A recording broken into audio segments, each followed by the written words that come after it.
Welcome to the channel. Today is August 14th, and today we're going to be talking about that Goldman Sachs is predicting the stock market is only going to increase 3% for the next 10 years. Let's get straight into it. Always, we start off with the markets and what they're doing. The Dow Jones is only down 28, S&P down 7.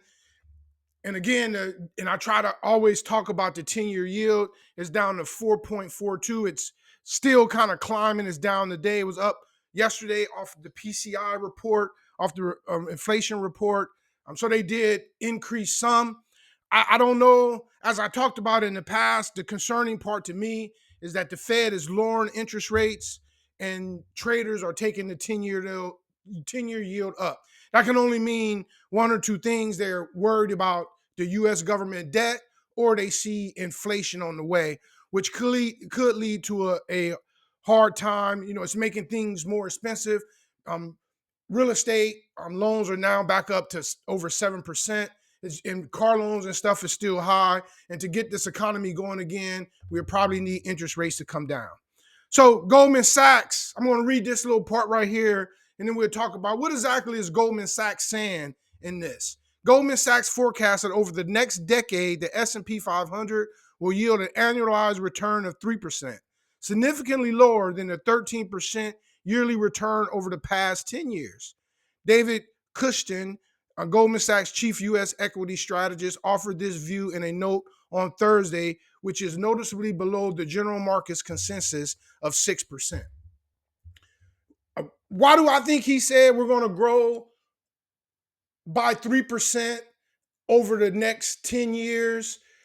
Obviously, I don't believe that the market is going to grow, or he's even thinking that the market is going to grow every year by 3%.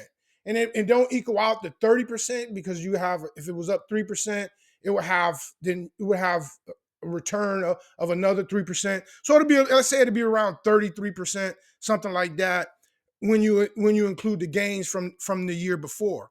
I don't think that's what he's saying. I think what he's saying is, we know we're going to have a significant market downturn. That's what I think he's saying. And so if the market goes down significantly, let's say we have a market down 50%. And I got to tell you, I come on here as much as I possibly can. Again, and before I finish getting into that, if you like this content and you think this content is helpful, please like, please share, please subscribe, so we can get this information out to more people, because this is really important, especially if you're young. If you're young, you're going to be able to, what do I do about this? What do I do with this information? That's the most important thing. What do I do with this information? So if we get a 50% correction, in the next year, I don't know when it's going to come. I don't know how it's going to come. I keep saying that. All I know is, in my 30 years of investing, this is the most highly priced stock market. I wouldn't call it crazy. 2000 was crazy. I mean, if you had .com at the end of it, you did nothing but go up. You did nothing but, the stock market didn't do nothing but go up. And so it was crazy. It was things that really didn't even have any earnings, barely even any revenue, all those things. So it was real crazy back then. But this market right here is the most overvalued market that I've ever seen. And when something goes so high and we keep going higher, the fall is, I believe, is just going to be worse. I really wouldn't be surprised if we're down 50%. If we're down 50%. So let's go back to the market here. If the S&P is at 5,900, I can easily see the S&P pulling back to 3,000. I can easily see it. So, and then so now let's say, so in a year, if it's down 50%, now that means his prediction of 9 years, because if it comes back up 50%, back to where it was at, that's 100%. So now we're saying we can see a 130% return. So it's important when you buy in. So if you buy in right now with the prediction of 3% annually, that's all you're going to get. But if you wait on this pullback that's coming, I gotta keep emphasizing. I don't know when. I don't know what's going to trigger it. But let's take a look at this right here.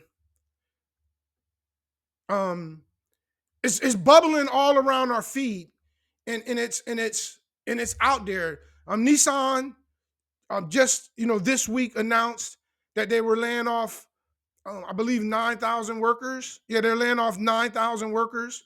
The CEO took a half cut in pay. I mean, the company is they use word in recent news. The company said due to the severe situation, it is cutting 9,000 jobs from its global workforce. I mean, the company is, and they're trying to do a whole lot of things to try to make up for the losses that they're having. The auto industry is in shambles, and I think in the next 3 to 6 months, it's gonna come up and show. We're gonna see General Motors announcing. That's one of the things of why I had to stop watching CNBC, because they focus on what was predicted, and they don't focus on, well, what did they do last year. I believe in another video I talked about Home Depot. Home Depot reported earnings a couple of days ago. Their earnings, and they blew past earnings. They blew through earnings. But if you go and you look and do a little bit of research, you'll notice that their earnings was down pretty significantly from last year. But it's they're going off of what predicted. And so if you're just getting your information from channels like that, there's be things that you'll really be missing. But their earnings are down. And I think General Motors and Ford, the Chrysler, the company that owns the Chrysler, they're already laying off about 2,400 people. They're already in shambles. But then most of the suppliers are in shambles right now. Most of the suppliers are in shambles. And so that's going to go up to the manufacturers. And I was watching a podcast yesterday, and I couldn't believe it.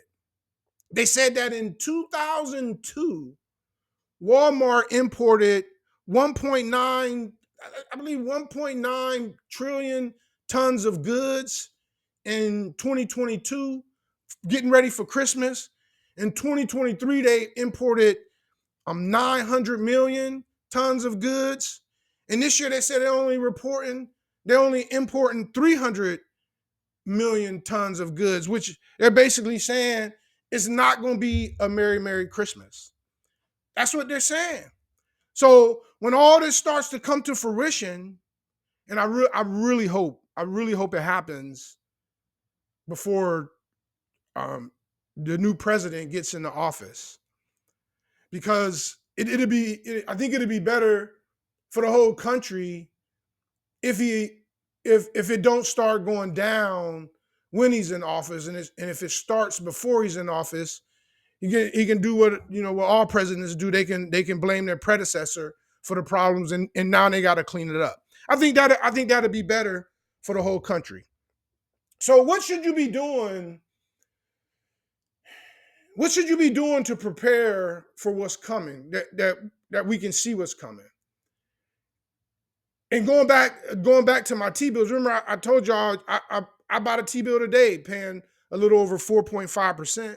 So if I can earn 4.5% without even thinking, just buying temporary government bonds, why would I be in the equity market if they're saying it's only going to be up 3%? I believe in the videos I said I was going to outperform the stock market. And as long as the Fed don't keep lowering interest rates, because they really affect T-bills when they lower short-term rates, when they lower their federal funds rate, I'm gonna outperform the market. But the beautiful part is that they say cash, but it's T-bills. The beautiful part is I'm gonna have my money when the downturn comes. So that's the first thing you should do. I would not recommend being in stocks. The first thing I would do. Second thing, or have a small portion of your portfolio in stocks, and a lot of your portfolio in cash. And then I would look for the companies that I only dream to have when they're on sale. Companies that I like is Meta, Amazon, BlackRock, Berkshire Hathaway. I like some of the banks, but I'm really concerned about the banks as these 10-year yield keeps going up. They still have this bad debt sitting on their books. That hasn't went anywhere. It's been about 2 years that these banks have really been in trouble. I wouldn't be surprised if we see some bank crashes. So it's really that simple. You can prepare the good companies that you want to own, be sitting in T-bills, and be waiting around for the crash. That's what we can do. I hope this information was helpful, and good luck investing.